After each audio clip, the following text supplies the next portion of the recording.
xem ai chả rằng này là ba này.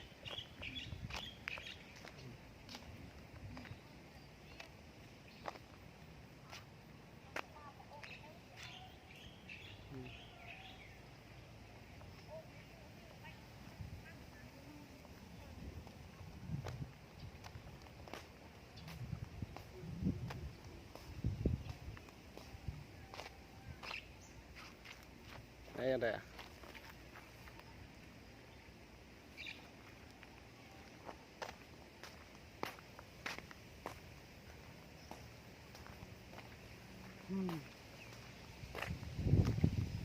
Để độ chả rằng độ sang bắt ông phải đây mệt và áp lực là mấy độ sang này dạ năm độ với nhau đây hiệp trang kẹng yong tê đã bố lần chặt hại trở lại quy bong lại liền nhô lại để đo nhô lũ này hả cả bộ hộ này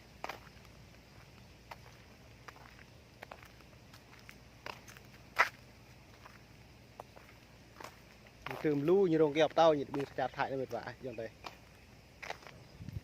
kiểu đập với artrit kiểu Việt Nam ta nó rất là bộ kẹp tao giờ là chi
này mệt vãi lằng lề chặt hại này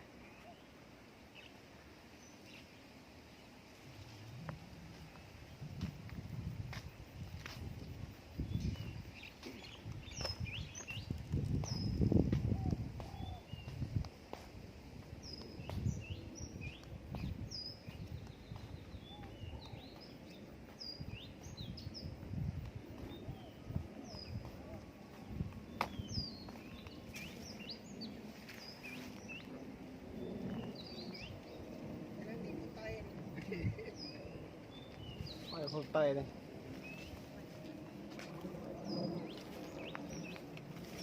vô cất rồi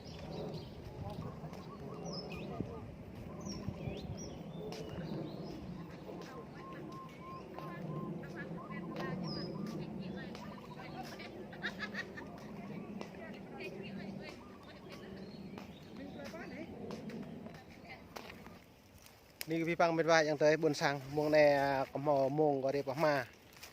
để phải nhắm đẹp nhắm bóng này nhưng dòng tê mấy độ có chặt hại này lại nhầm rum cái lấy dòng đấy nhầm bà lồng nhầm rum đá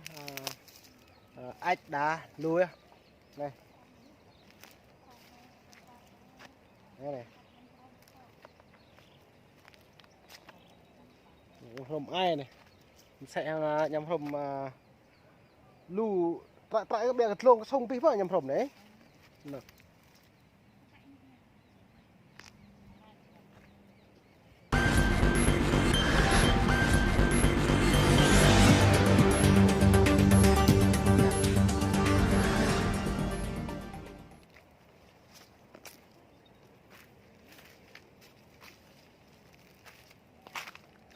con này này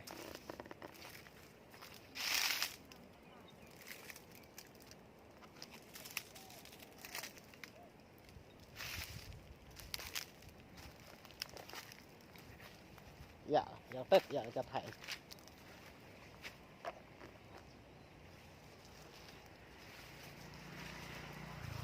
cái răng là bồn sang tại bố bình dòng tê lệp là tụi chặt hại này blue lệp nạp táp lệp lại nhằm bông là tụi mà tụi chặt hại lệ ta bông màu môngอย่างไรblue gọn đây đào phi bong đây đào phi bong đây đào mở gọn thái đá đấy này lui á đường trực mình những bộ là bình là quân sang nạp tạp nhà học người ta nhiều mưa chỉ cái tài như vậy rồi đây là bình một cái này này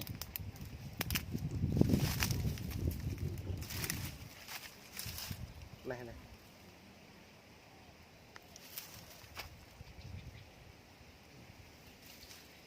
chặt hại này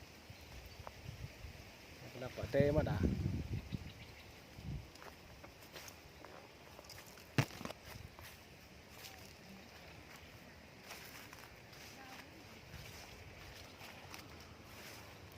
đấy mệt vả đấy lấy thịt dòng tê đã mệt vả dòng tê buồn sang học yên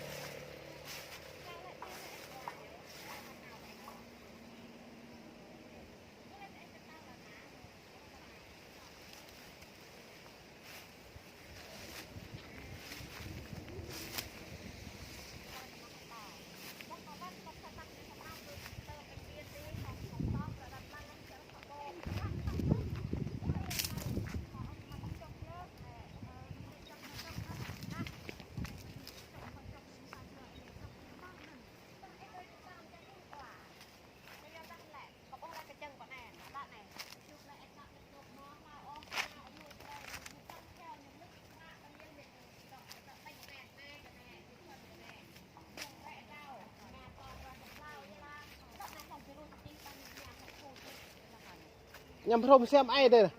ai nhầm rồng đấy này có quay video mà này lá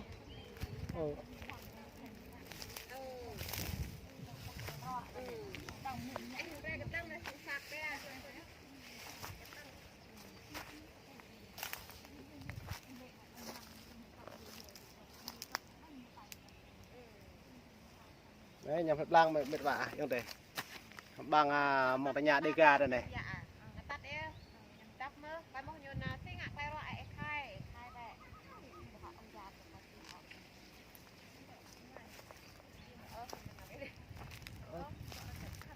có kèm con lai hả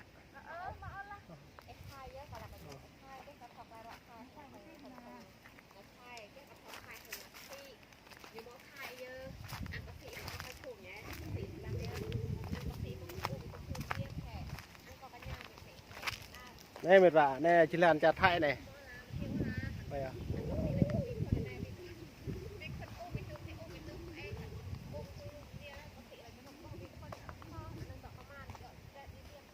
đây đây kiểu tàu chặt hại nó ác này